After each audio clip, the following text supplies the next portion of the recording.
Good morning students. स्वागत है आपका जीपीसी करौली के यूट्यूब चैनल में। यहाँ पर हमारे पास जो सब्जेक्ट चल रहा था, मैं सिविल से संजय मीना आपके लिए जो सिविल का हमारे पास CE 310 की लेक्चर सीरीज चल रही थी, उसमें आज हम यूनिट नंबर 4 की 4.12 सेक्शन को देखने जा रहे हैं, जहां पर हमारे पास बेसिकली फर्स्ट पॉइंट तो ये दे रखा है कि इंट्रोडक्शन ऑफ IS 3828 1993 अर्थक्वेक से रिलेटेड कोड है। ठीक है, उसके अलग अलग सेक्शंस में अलग अलग चीजों के बारे में बात की गई है, उसी सेक्शंस को हम यहाँ पर डिस्कस करने जा रहे हैं। ठीक है, तो हमारे पास जो टॉपिक है वो बेसिकली है इंट्रोडक्शन ऑफ IS 138/28 1993 कोड। ठीक है, देखिए जो IS 13828 जो कोड है वो बेसिकली स्टोन मैसनरी बिल्डिंग से रिलेटेड अर्थक्वेक रेजिस्टेंस स्ट्रक्चर बनाने से रिलेटेड बात करता है। ठीक है, मैसनरी कंस्ट्रक्शन से रिलेटेड, जिसमें भी हमारे पास कौन सी ब्रिक मैसनरी कंस्ट्रक्शन हो या स्टोन मैसनरी कंस्ट्रक्शन हो उसके बारे में बात करता है। वहां पर उसमें जो मटेरियल यूज होगा उसमें जॉइंट के लिए क्या प्रोविजन होना चाहिए जिससे कि अर्थक्वेक रेजिस्टिंग स्ट्रक्चर ज्यादा से ज्यादा मजबूत बने और कम से कम नुकसान हो ड्यूरिंग अर्थक्वेक्स, वो सारे कोडल प्रोविजन यहाँ पर डिस्कस किए गए हैं। ठीक है, तो यहाँ पर ये कोड में कहता क्या है एक बार हम पढ़ लेते हैं, क्योंकि यहाँ पर कोई बहुत ज्यादा न्यूमेरिकल और थ्योरी वाली बात तो है नहीं, कोडल प्रोविजन है, लाइन टू लाइन हम भी पढ़ लेते हैं। ठीक है, ये कह रहा है कि कोड जो है standard guideline to improving the earthquake resistance of a low strength masonry building की स्ट्रेंथ वैसे भी लो होती है फ्रेम्ड स्ट्रक्चर की तुलना में। ठीक है, this masonry includes burnt clay. Masonry में अपने पास या तो बर्न्ट क्ले ब्रिक हो सकती है, स्टोन मैसनरी हो सकती है, वीकर मोर्टार के साथ हो सकती है, क्ले और मड के साथ होती है, सब इसी कोड में बात करता है। ठीक है, और इसके स्टैंडर्ड जो होते हैं केवल जोन 3, 4 और 5 जोन के लिए काम करता है। ठीक है, तो ये चीज हमको आनी चाहिए। ठीक है, तो ये चीज हमारे पास इस गाइडलाइन में, इस कोड की गाइडलाइन में हम पढ़ेंगे। ठीक है, चलिए आगे चलते हैं। अर्थक्वेक रेजिस्टिंग स्ट्रक्चर के लिए हमारे पास जो स्टोन मैसनरी बिल्डिंग होती है उनमें क्या क्या फीचर अगर हम दें, क्या क्या फीचर्स हम अगर दें, रेजिस्टेंट फीचर दें जिससे कि भैया वो अर्थक्वेक में बहुत अच्छे से क्या कहे दिखाई दे, है ना। ठीक है, दिखाई का मतलब अच्छे से बिहेव करे एक्शन में। ठीक है, यहाँ पर हमारे पास एक और स्लाइड दिखा रहा हूँ कि ड्यूरिंग अर्थक्वेक कितना ज्यादा डिजास्टर हो सकता है स्टोन मैसनरी बिल्डिंग में। तो हम एक फोटो देखेंगे, क्लिप देखेंगे, देन हम आगे बात करेंगे।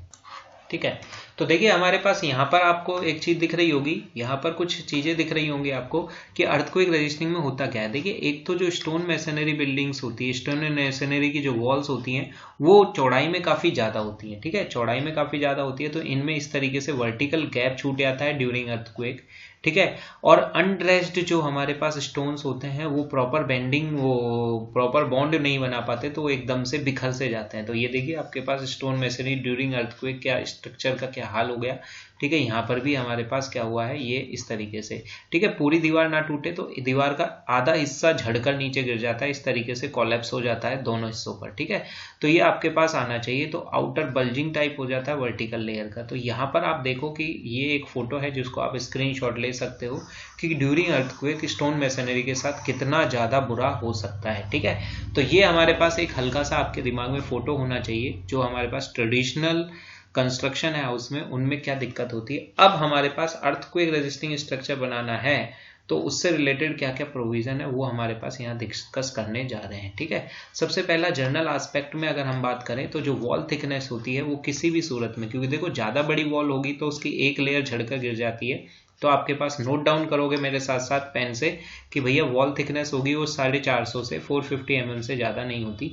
जनरली जो प्रिफरेबल विड्थ ऑफ वॉल होती है वो हमारे पास 350 होती है, क्योंकि ज्यादा मोटी वॉल होगी तो उसमें क्या स्थिति होगी ये आपको मैंने फोटो के साथ दिखाया था कि ये देखिए ये बहुत बड़ी वॉल होगी तो हमारे पास इस तरीके से ब्रेक आ जाएगा। ठीक है, और ये ब्रेक आ जाएगा तो ये दिक्कत हो जाएगी। ठीक है, तो इस तरीके से कोलैप्स ना हो इसलिए वॉल की थिकनेस बहुत ज्यादा बड़ी नहीं होनी चाहिए। तो कोड हमारा रिकमेंड करता है कि जो हमारे पास प्रोविजन होगा वो कितना होगा। ठीक है, चलिए आगे चलते हैं दूसरा पॉइंट में। आप मेरे साथ पॉइंट टू पॉइंट नोट करते जाएं, क्योंकि इसके अलावा और कोई ऑप्शन भी नहीं है, क्योंकि यही आपको पढ़ना है।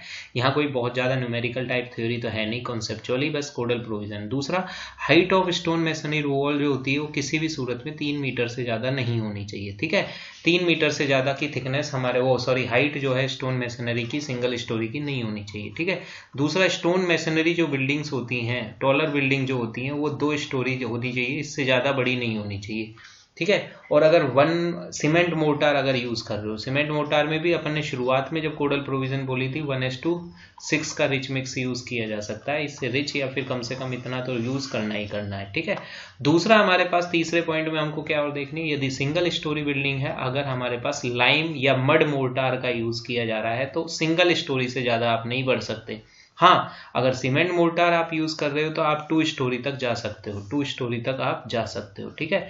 तो ये हमारे पास पॉइंट नंबर 1, 2 और ये 3, तीसरा पॉइंट आपको याद रखना है, ठीक है। पॉज कर लीजिए वीडियो को और आराम से इन पॉइंटों को उतार लीजिए। देखिए तीसरा पॉइंट क्या कह रहा है ये समझो। तीसरा पॉइंट कह रहा है कि अनसपोर्टेड लेंथ ऑफ वॉल जो है वो कितनी होनी चाहिए, 2 क्रॉस वॉल के बीच में, क्रॉस वॉल के बीच में जो अनसपोर्टेड लेंथ, मान लीजिए कि हमारे पास ये कोई एक है वॉल, ठीक है, और ये दूसरी क्रॉस वॉल है। तो स्टोन मैसनरी की जो एक सिंगल वॉल की लेंथ है, जैसे मान लीजिए कोई स्टोन मैसनरी की एक लेंथ है ये वाली, ठीक है। तो 2 क्रॉस वॉल जो हैं उनके बीच में जो लेंथ होती है वो किसी भी सूरत में किससे ज़्यादा नहीं होनी चाहिए, 5 मीटर तक लिमिटेड रखना पड़ेगा। और यदि ऐसा हो रहा है, अगर इससे ज़्यादा जा रही है तो हमारे पास क्या करेंगे, 4-4 मीटर के गैप में बट रेस्ट लगाए जा सकते हैं, ठीक है। कहने का मतलब ये है कि मान लीजिए ये 2 क्रॉस वॉल है, तो एक जो लेंथ है ये हमारे पास किसी भी सूरत में 5 मीटर से ज़्यादा ना हो।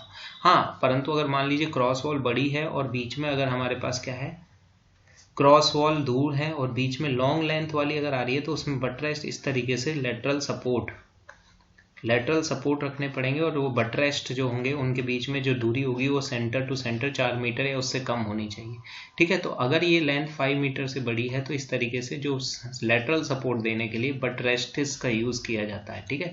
बट रेस्ट एक तरीके से इस तरीके से मान लीजिए, अगर हमारे पास ये कोई दीवार है, ठीक है, तो इसको इस तरीके से लेटरली सपोर्ट करने के लिए एक दीवार, जिस तरीके से कोई भी हो सपोर्ट दे दे, इसको लेटरल सपोर्ट दे दे, वो वाली बात हो रही है, ठीक है। चलिए आगे चलते हैं हमारे पास। तो ये हमारे पास इंपॉर्टेंट पॉइंट है, याद रखना ही रखना पड़ेगा कि unsupported length of wall between 2 cross wall should be limited up to 5 metre, और अगर ऐसा पॉसिबल नहीं हो रहा तो बट रेस्ट प्रोवाइड करने हैं और उनके बीच में जो दूरी होगी वो भी लिमिटेड है 4 मीटर तक, ठीक है। समझ में आ रहा होगा आपको। चलिए आगे चले। दूसरा हमारे पास ये कोड क्या कहता है, कोड कौन सा चल रहा है, कोड आप याद रखना, कोड कौन सा चल रहा है, 13/8/1993, ठीक है। ये कोड हमारा चल रहा है, इसके ही प्रोविजन हम पढ़ रहे हैं। मोर्टार से रिलेटेड ये कह रहा है clay mud mortar should be avoided, हो सके तो क्ले मड मोर्टार अवॉइड करना पड़ेगा आपको, ठीक है। हो सके तो क्या है कि सीमेंट सैंड मोर्टार यूज करना है 1:6 या इससे रिच वॉल्यूम मिक्स, और अगर लाइम सैंड मोर्टार यूज कर रहे हो तो 1:3 का यूज करोगे आप, ठीक है। क्ले मड मोर्टार को अवॉइड करें क्योंकि वो दोनों ही वाटर रेजिस्टेंस और अर्थक्वेक में बहुत ज्यादा वीक हो सकता है, ठीक है। दूसरा हमारे पास वॉल कंस्ट्रक्शन से रिलेटेड ये इंपॉर्टेंट पॉइंट है। तीसरे पॉइंट को आप थोड़ा सा ध्यान रखना, ठीक है। वॉल कंस्ट्रक्शन जब भी करो तो masonry wall should be built, मतलब एक बार में जो बिल्ट होगी वो 600 mm से ज्यादा का हाइट बिल्ट नहीं करेंगे, ठीक है। 1 हाइट जो बिल्ट होगी वो 600 mm की होगी, ठीक है। अगर आप इसको देखना चाहो तो आप यहाँ देख सकते हो इस चीज को,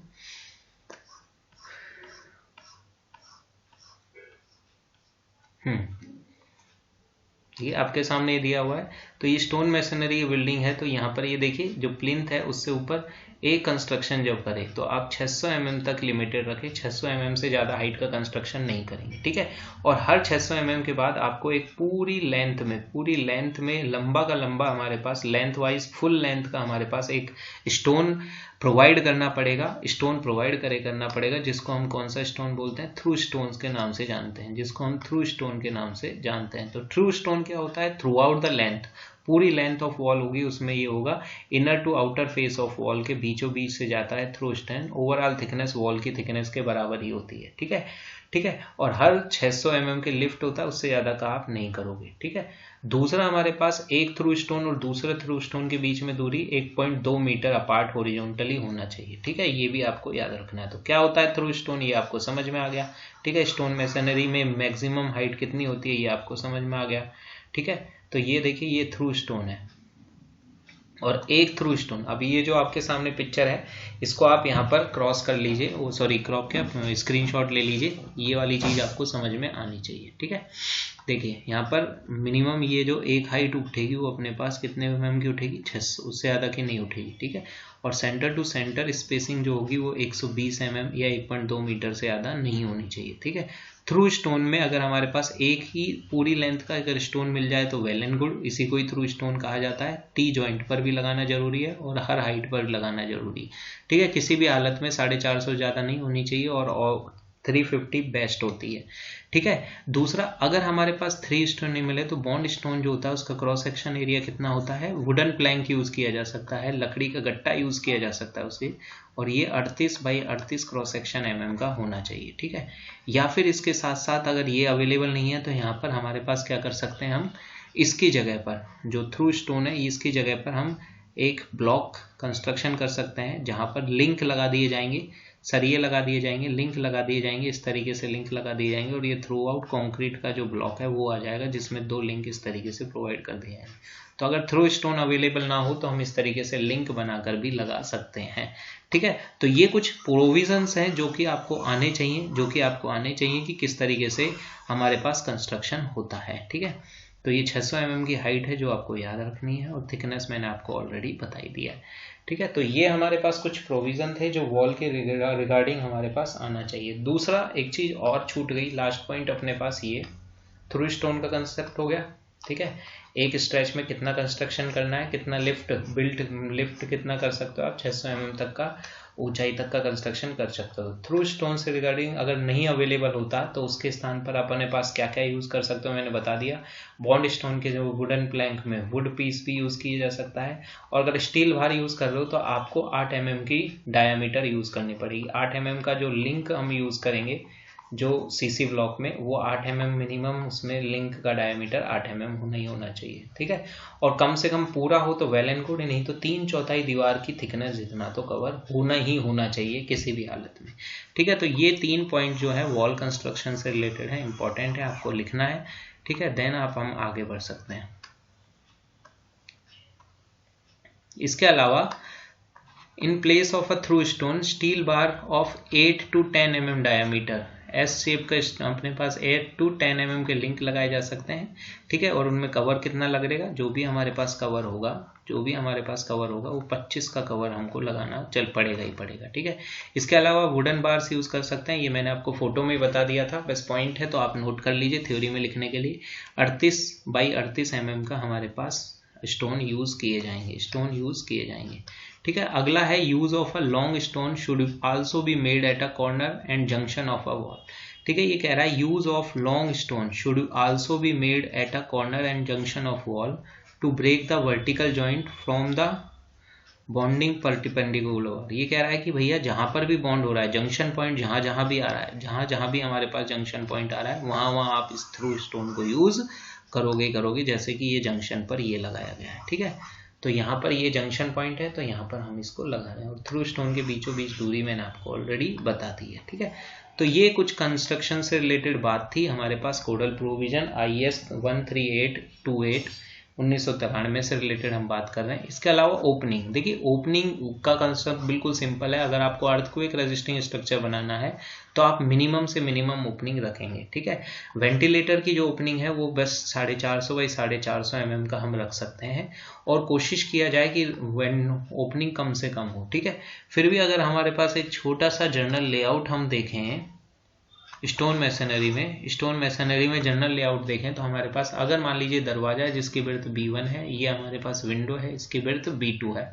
ठीक है, तो वेंटिलेटर तो अवॉइड रखें, और अगर नहीं कर पा रहे हो तो 450 बाई 450 या उससे छोटा ही वेंटिलेटर रखा जाना चाहिए। ठीक है, तो ये जो है ये B1 प्लस B2 जो है वो ये अगर पूरी हमारे पास लेंथ है किसकी, स्टोन मैसनरी, जो कि किसी भी सूरत में 5 से ज़्यादा ना हो, और अगर है तो बट रेस्ट होने चाहिए। ठीक है, तो यहाँ पर हमारे पास B1 प्लस B2 जो है वो लेस देन होना चाहिए 0.3 L, जहाँ L पूरे लेंथ ऑफ वॉल है। ठीक है, B1 दरवाजे की चौड़ाई, B2, और कभी भी कॉर्नर में नहीं लगाएंगे, इनर फेस से कुछ दूर पर तो रखना है हमारे पास दीवार को, वो दरवाजे को, ओपनिंग्स को। ठीक है, तो ये ओपनिंग्स की हो गई। B4 का मतलब 2 ओपनिंग्स के मध्य दूरी, 2 ओपनिंग के मध्य क्लियर डिस्टेंस जो होगी वो हमारे पास 0.5 H2 से बड़ी होनी चाहिए, 0.5 H2 से बड़ी होनी चाहिए, जहाँ H2 क्या है, छोटी ओपनिंग जो दो ओपनिंग है, जैसे यहाँ एक डोर है एक विंडो है, तो ये H1 डोर की और ये H2, तो जो छोटी ओपनिंग है उसका 0.5 से ज़्यादा होनी चाहिए, परंतु किसी भी सूरत में किससे ज़्यादा भी ना हो, 600 mm से ज़्यादा भी ना हो। इसी तरीके से B5 क्या है, यहाँ पर B5 क्या है, इनर फेस ऑफ वॉल से जो दूरी है, ओपनिंग को बिल्कुल कॉर्नर पे नहीं रखते, कोशिश करते हैं सेंट्रलाइज करें, ठीक है। तो ये है, ये हमारे पास किससे ज़्यादा होगी, 0.25, और जो भी ओपनिंग है, जैसे यहाँ ओपनिंग कितनी है, H1 है तो H1 है, और यहाँ पर अगर B4 की बात करें तो जो H2 आएगा तो H2 आएगा, इससे ज़्यादा, और किसी भी सूरत में वही 600 mm से ज़्यादा ये भी नहीं होनी चाहिए, ठीक है। तो ये चीज़ कुछ याद रखने लायक चीज़ है जो आपके पास नोट डाउन, तो स्क्रीनशॉट ले लीजिए, वीडियो को पॉज कर लीजिए, देन आप ये चीज़ को उतार लीजिए, ठीक है। तो ये तीनों चीज़ें आप लिख सकते हो अपने पेपर में, ठीक है, जो आपको आनी चाहिए, ठीक है। तो ये हमारे पास ओपनिंग से रिलेटेड कोडल प्रोविजन है। कोड भी हमारे पास बार बार मैं आपको याद कर रहा हूँ, कौन कौन सा कोड है, 13282 1993, ठीक है, जो कि स्टोन मैसनरी कंस्ट्रक्शन से रिलेटेड कोडल प्रोविजन की बात करता है, ठीक है।